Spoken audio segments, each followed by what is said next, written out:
Assalomu alaykum. Mening ismim Marhaba Tursunxo'ja. Men Norvegiyada yashayotgani 10 yil bo'lib qoldi. Men yaqinda Xitoy hukumatı tarafidan tutqun qilingan va izdiraksiz yo'q bo'lib ketayotgan qarindoshlarim Anvar Tursunxo'ja va o'g'li Azmat Anvar haqida guvohlik bermoqchiman.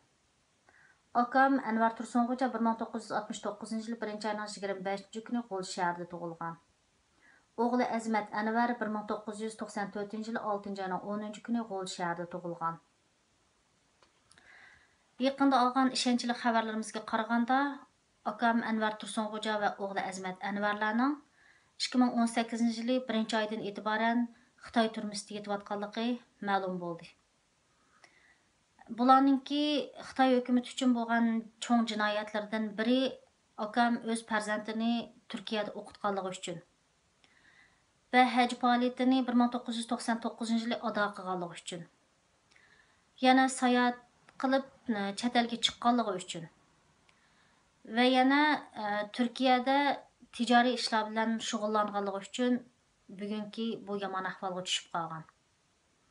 Shaxsan men bularning bo'lmagan bir sabablar bilan bu turmalarda 1,5 yildan beri qo'llarida ko'yiz va putlarida kishanlar bilan qarang'u turmalarda yetishiga qarab turolmayman va chidab bardoshlik berolmayman. Xitoy hukumatidan shuni so'raymanki,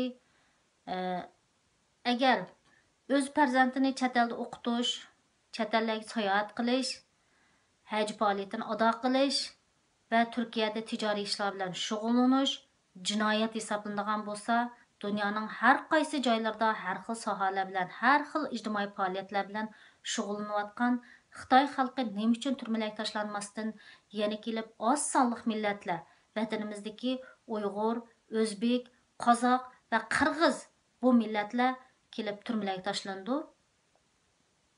Bular jinoyatchi emas. Balki bular qo'lida to'mirning sunuqi bo'lmagan oddiy bir fuqaro, oddiy bir xalq.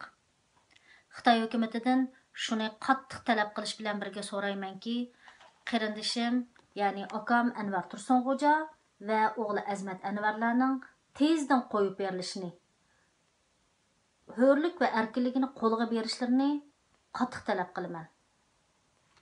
Rahmat.